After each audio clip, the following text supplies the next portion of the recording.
형제 용서라는 제목으로 하나님의 말씀 함께 나누도록 하겠습니다.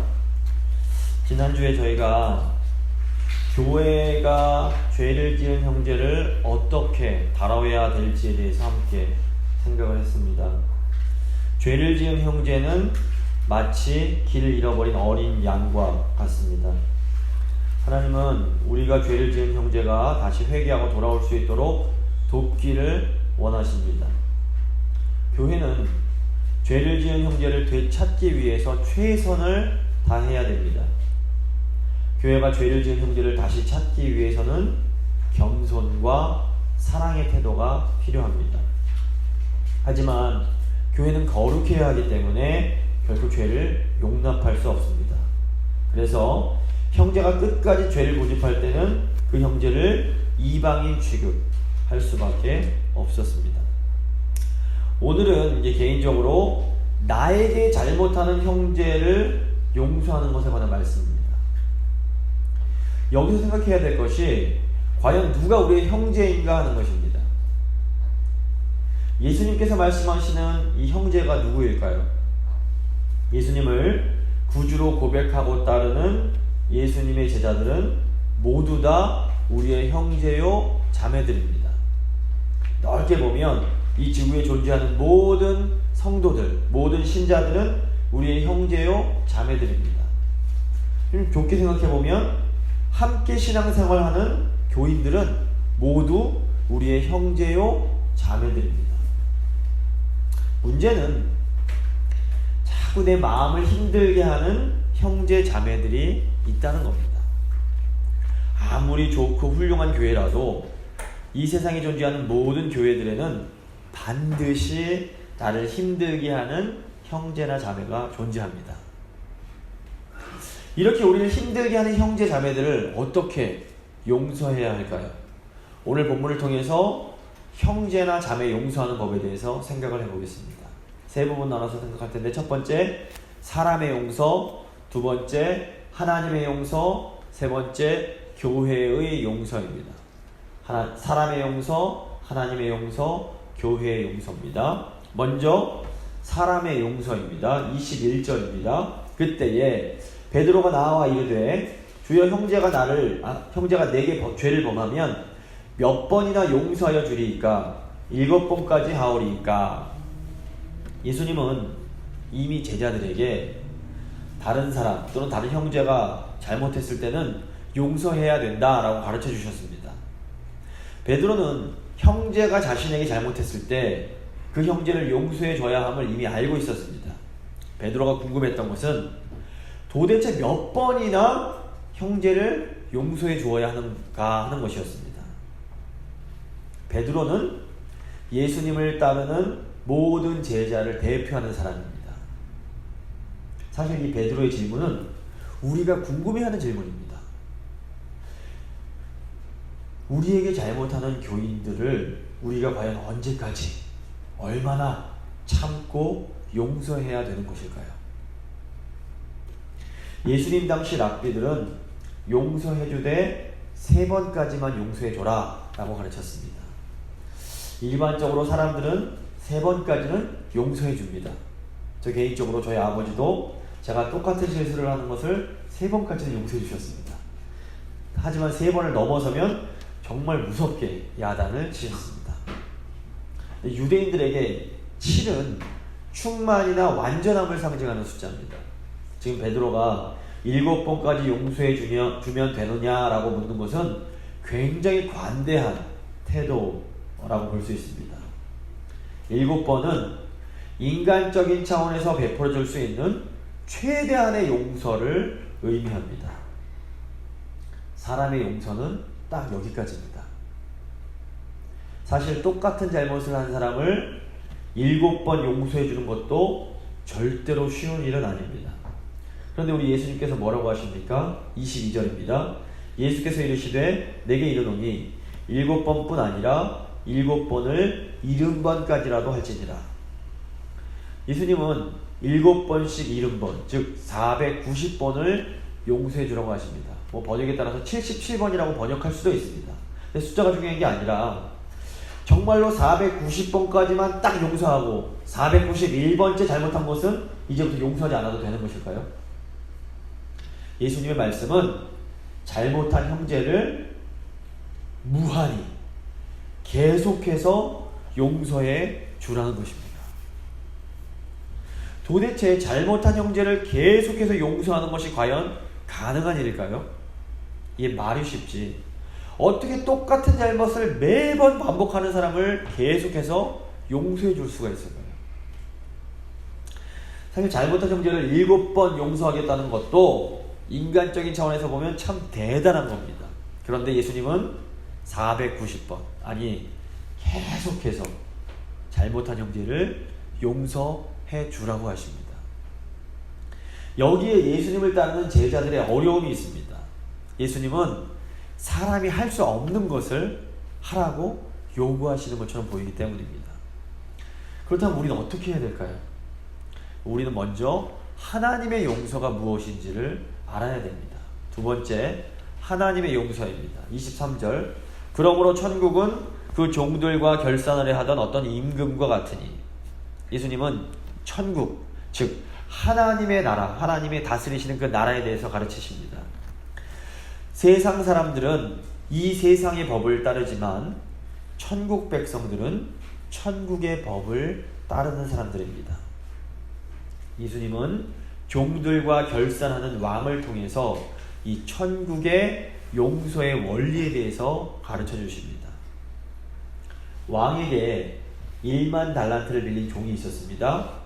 이 10,000달란트가 얼마나 큰 돈인지 감이 잘 안 오실 겁니다. 예수님 당시 노동자들의 하루 품삯이 1데나리온이었습니다. 근데 1달란트가 6,000데나리온입니다. 그러니까 1만 달란트는 6,000만 데나리온입니다.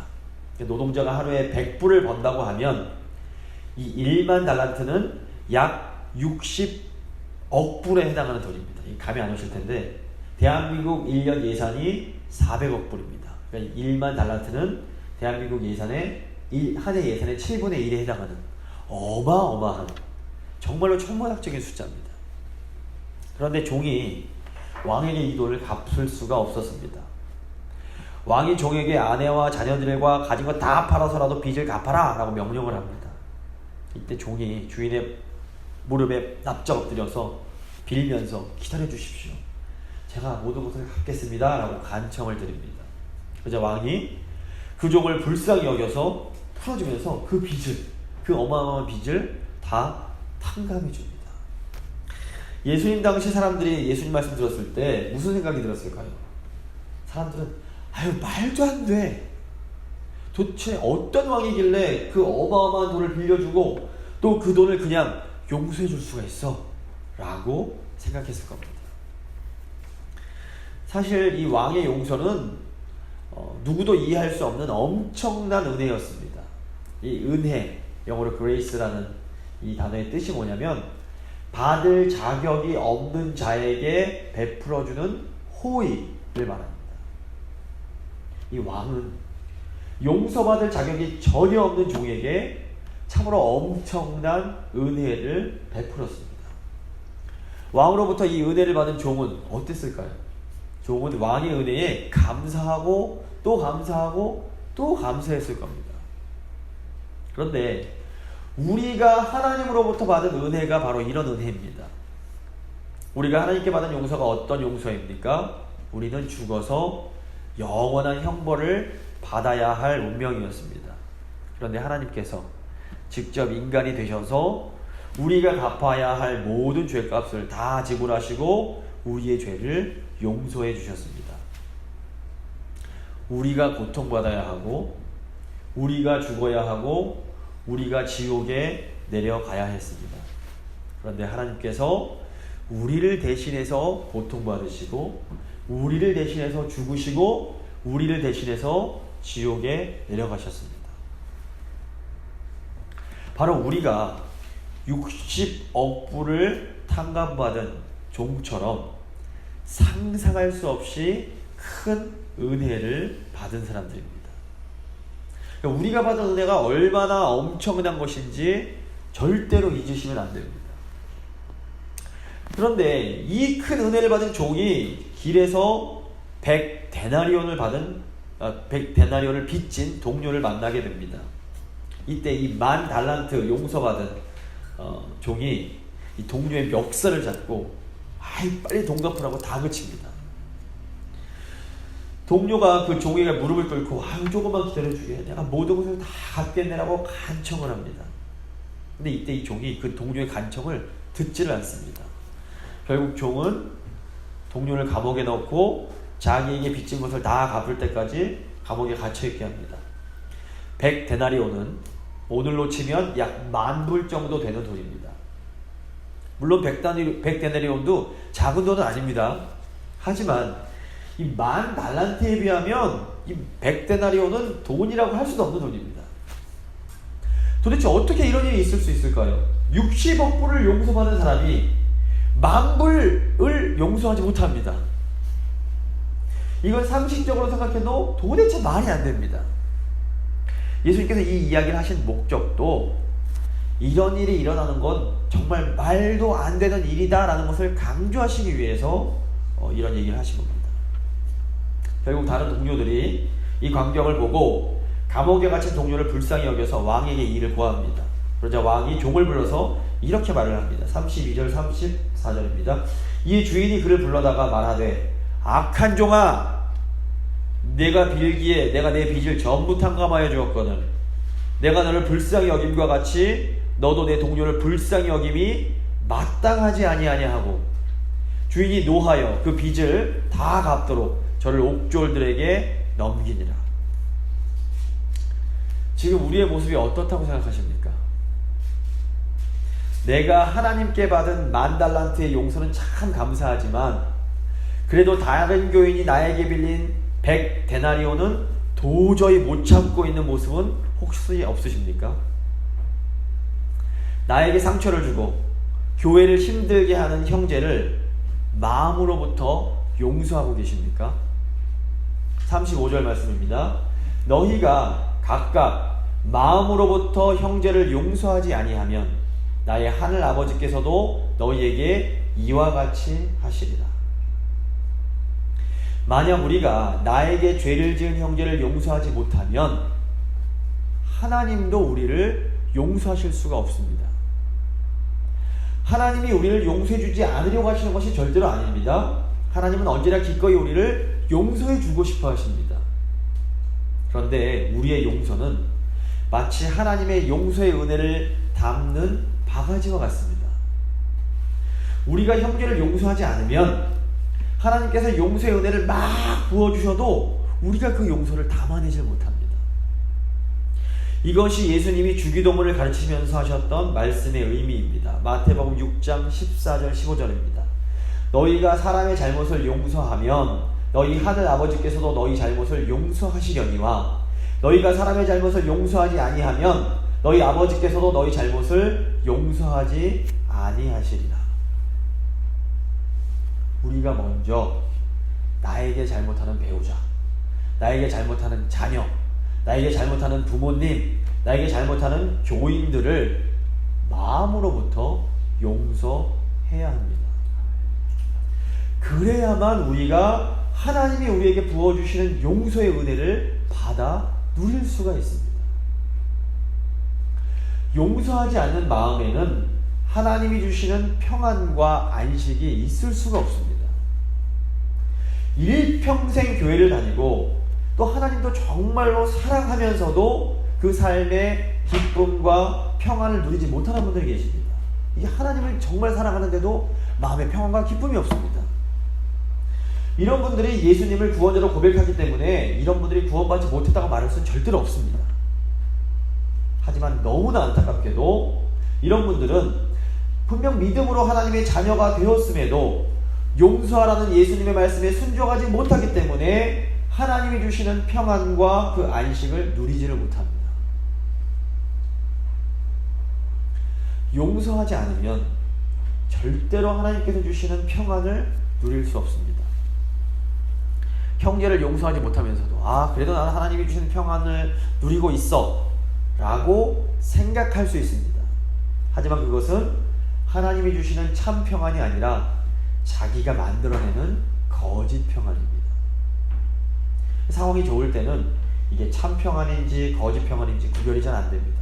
그런데 위기의 순간이 되면 우리의 평안이 참 평안인지 아니면 내가 만들어낸 거짓 평안인지가 분명하게 드러나게 됩니다. 그렇다면 우리가 계속해서 형제를 용서하라는 이 예수님의 말씀에 순종하기 위해서 어떻게 해야 될까요? 세 번째입니다. 교회의 용서입니다. 동유럽에 보면 크로아티아라는 나라가 있습니다. 이 크로아티아 출신의 그 미로슬라브 볼프라는 아주 유명한 세계적인 신학자가 있습니다. 이 크로아티아가 내전이 있었는데 이때 이 세르비아의 군인들이 이 볼프의 동족인 크로아티아 사람들을 강제 수용소에 몰아넣고 여자들을 마구 강간하고 교회를 불태우고 도시를 완전히 파괴해버렸습니다. 이 볼프가 이게 이제 미국으로 건너와서 신학을 공부하고 아주 훌륭한 신학자가 됩니다. 이 볼프가 자신이 겪은 그 고통스러운 경험을 토대로 하나님과 씨름하면서 써낸 책이 배제와 포용이라는 아주 유명한 책이 있습니다. 어느 강연회에서 이 볼프가 이 크로아티아 내전과 같은 참혹한 현실은 오직 용서로만 풀어내야 된다라고 말을 했습니다. 이 강연을 가만히 듣고 있던 이 볼프의 스승이 질문을 합니다. 당신은 당신의 동족을 잔인하게 살해한 세르비아 군인들을 끌어안을 수 있는가? 포용할 수 있는가? 이 볼프가 그 질문을 받고 한참 동안 대답을 못합니다. 그러자 스승이 또다시 묻습니다. 볼프, 당신은 당신의 동족을 죽인 세르비아 군인들을 용서할 수 있는가? 그러자 볼프가 아니요, 나는 용서할 수 없습니다 라고 대답을 합니다. 볼프의 스승이 그렇다면 당신은 어떻게 용서하라고 말할 수가 있는가? 라고 묻습니다. 이때 볼프가 이렇게 대답을 합니다. 용서만이 정답이기 때문입니다. 용서 외에는 답이 없습니다. 우리가 도저히 용서할 수 없는 상황들이 있을 수 있습니다. 너무 많습니다. 그럼에도 불구하고 그리스도인으로서 우리가 할 수 있는 일은 용서밖에 없습니다. 우리가 어떻게 해서 계속해서 나를 힘들게 하는 사람을 용서해 줄 수 있을까요? 어쩌면 7번씩 70번 용서하라는 이 용서의 명령은 순종하기 불가능한 명령일 수 있습니다. 하지만 제자인 우리에게 다른 답이 없습니다. 만약 우리가 우리를 힘들게 하는 형제를 용서하지 않고 그 사람과 싸우고 그 사람에게 복수하면 과연 우리 마음이 행복해질 수 있을까요? 늘 나를 힘들게 하는 배우자와 싸우고 그 배우자를 미워하고 그 배우자에게 화를 내면 우리 마음이 평안할 수 있을까요? 정말 꼴보기 싫은 교인과 싸워서 그 사람을 내쫓고 나면 과연 우리 마음은 평안을 누릴 수 있을까요? 예수님이 우리에게 7번씩 70번을 용서하라는 이 말씀의 의미가 무엇일까요? 우리가 하나님이 주시는 이 천국의 안식을 누리기 위해서는 용서밖에는 답이 없다는 겁니다. 너무 힘들어도 우리는 용서를 향해서 나아갈 수밖에 없습니다. 우리가 완벽하게 용서할 수 있는 사람들이기 때문에 용서하는 것이 결코 아닙니다. 하나님께서 깨어진 이 세상에 주신 유일한 안식의 길, 평안의 길이 용서밖에 없음을 알기에 때로는 억울하고 때로는 속상하고 때로는 너무 화가 나도 하나님을 신뢰하면서 용서의 방향으로 계속해서 나아가는 것입니다. 예수님이 2000년 전에 우리를 찾아오신 목적이 무엇입니까? 범죄하여 길을 잃은 양과 같은 우리의 죄를 용서해 주시기 위해서였습니다. 예수님은 교회가 죄를 지은 형제를 찾아가야 된다라고 말씀하십니다. 왜 교회가 죄를 지은 형제를 찾아갑니까?